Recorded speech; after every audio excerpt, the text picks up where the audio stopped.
niining panahon sa Kwaresma, kita gayud makadungog sa makaron ug unya sa panawagan sa kinatibuk-an nga kita gitawag sa Dios sa pagbalik nganha kaniya. Gitawag kita sa Dios sa pagbalik ngadto kaniya tungod kay siya gayud usa ka maluluy-on nga Dios. Mao ni mga kaigsunan ang atong nadungog karon nga mensahe sa ebanghelyo nga gani si Levi, usa ka tax collector, usa ka customs collector nga gitan-aw sa panahon ni Jesus nga makasasala to the max.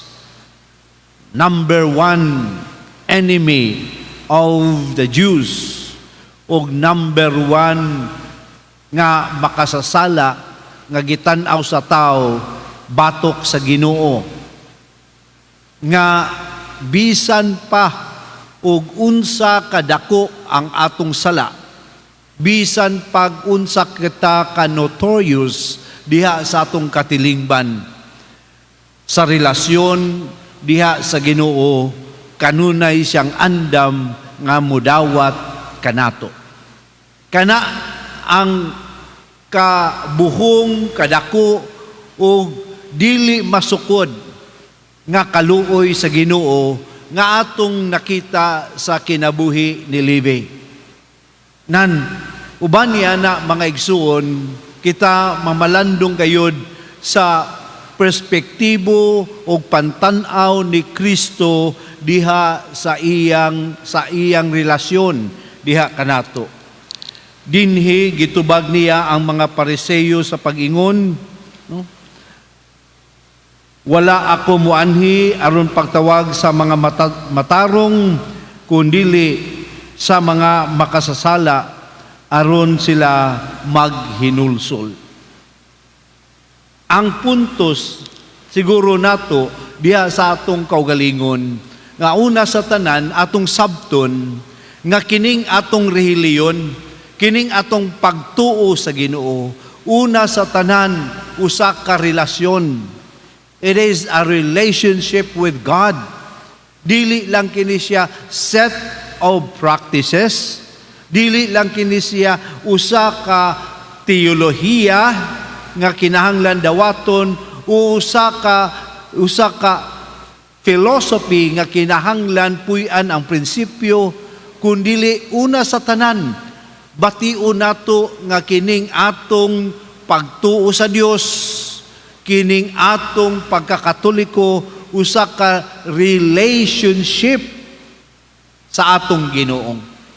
Ug diha makita nato ang diferensya mga igsuon, tungod kay ang mga Pariseo nagtan-aw lamang sa ilang pagtuo sa Dios pinaagi sa set of morals, set of ingnon nato nga health o spiritual healthiness, nga ikaw mahimo lamang maayo nga Hudyo, mahimo kang maayo sa mata sa Ginoo kung di ka makig-uban sa makasasala, kay ang makasasala sa pakig-uban nimo kaniya, ikaw mahitakdan, ikaw mahimong hugaw.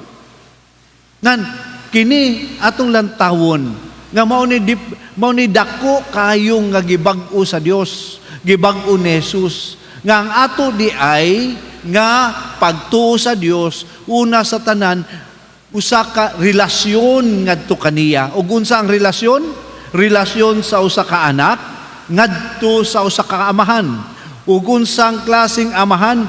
Manggiluluy-on sa tanan nga andam mudawat kanatog bisan og unsa pa kita, bisag unsa pa kita kahugaw, bisag unsa pa kita kalayo kaniya, bisag unsa pa kita ka masupilon kaniya, naa gayud ang usa ka Dios amahan nga nakig-relate kanako taliwala sa akong pagkamakasalanan.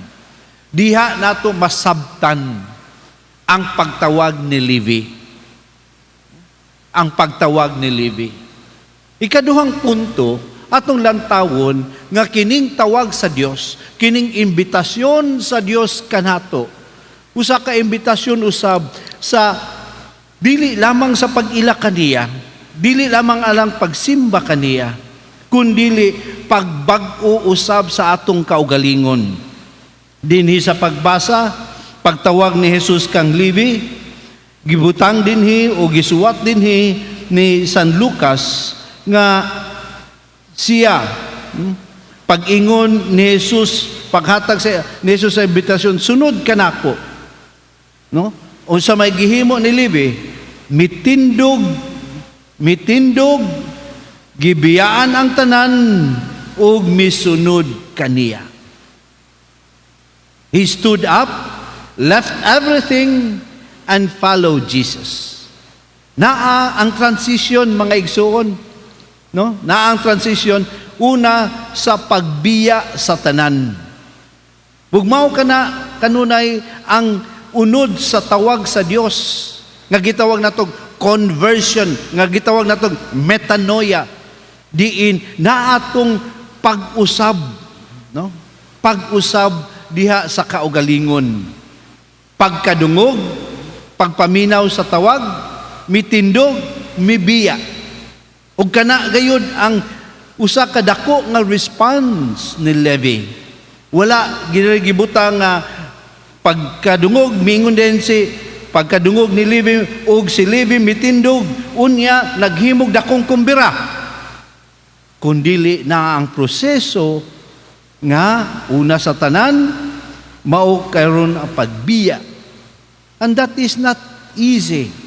And that will only be done by a person who has a personal commitment to somebody.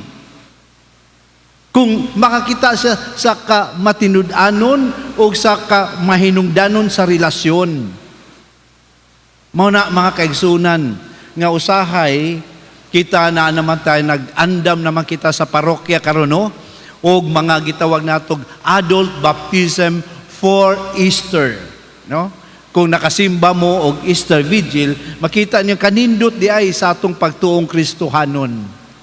Pero usahay ang atong lantaw nga una sa tanan, wala pa gani klarong pag-ila kang Kristo, gusto na dayon nato silang musunod sa set of practices nga atong himuon, nga nahimong ritualistic kini. Ug mao ka na ang atong bantayan, nga di ay ang importante nga proseso, mao gyud ang pagbiya sa tanan. Lisod ang kinabuhi ni Levi, kay isip usa ka custom collector, ani ni mga kaigsunan, nga sila tong in charge sa mga entrada padulong sa syudad, aron ang tanan nga mga negosyante dumuduong ma-tax, o ang tax ihatag ngadto sa Romanhon. Apan kining kayunik nining custom collector, sila kay naa sila gamay nga pundo, ilang i-advance og hatag. Bayran nila daan ang mga Romano. Unya diha pa sila mangulikta sa mga tao. Mao na nga ang sistema sa pagkolekta, ilang iabuso nga mas dako pa ang ilang makolekta kaysa ilang gibayad. Og kana lisod pag-usab nganuman utangan man ka, naamang kay bawion, nya gibiyaan nimo ning tanan, alkansi oy. Alkansi. Ngan mingon ta nga kung ako mo balik sa Dios, unsa may maako pa der? Maalkansi manoong ko, di ka maalkansi. Nganuman, remember ang Dios, mao gayud ang mutabang ug mo amuma kanimo. Mao na nga sa unang pagbasa nato mga igsuon, gikan sa sulat ni Isaias, propeta Isaias, mingon siya, mao kini ang giingon sa Ginoo, kun imong kuhaon sa imong taliwala ang pagdaog-daog, mag-usab ka, ang bakak sa pagsingil, no? Manggiangayon ka, o pagsulti sa dautan, di na ka mo daot sa uban, kun hatagan mo pagkaon ang gigutom, o tabangan mo ang gisakit, unya imong kahayag musubang sa kangitngitan, o ang kadulom mahimo alang kanimog ingon nga ingon nga kaudtuhon. Unya ang Ginoo magmando kanimo kanunay, ug tagbawon ka sa tanan mga kaayuhan. Ayaw kahadlok sa conversion, ayaw kahadlok pagbiya. Ngano man, di lagi ka maalkansi, di lagi ka pasagdan sa Dios. Siya kanunay anaa sa pag-amuma kanato. Kay mauni ang atong fear. Kung biyaan ako ni Father, no? Tingali og ako'y madaot. Tingali og ako'y magantos. Tingali og ako'y maalkansi. Ang Dios kanunay nagapasalig diha kanato. Mao na mga kaigsunan nga kining pagbalik sa Dios, kung atong lantawon, dili lang di ay ni atong wa gyud di gyud mo simba, no? O di gyud ka mao magampo, katug yung layo kay sa tanan kita. Apil sila og kita kanunay nga diha sa Kwaresma kita giimbitahan balik ngadto sa Dios. Atong pamalandungan nga di ay ang pagduol nato sa Dios karon tungod kay kita masakiton. Amen? Masakiton ba mo? Dili, Pader. Awa mo nang ginahanglan og mananambal nga mao si Jesus. Una sa tanan, we realize that we need God because we are sick. Unsa may atong mga sakit, unsa may atong mga sala, ug taliwala nini atong pamalandungan. Lord, tabangi ko nga na ako'y kaisog nga mubiya niini, uban sa imong pagsalig nga ang kabag-uhan mo'y magdala ka nako sa kalipay ug sa kahingpitan. Ikaw, ako, ang mga bag-ong livi nga gitawag sa Ginoo. Dali, sunod kanako. Amen.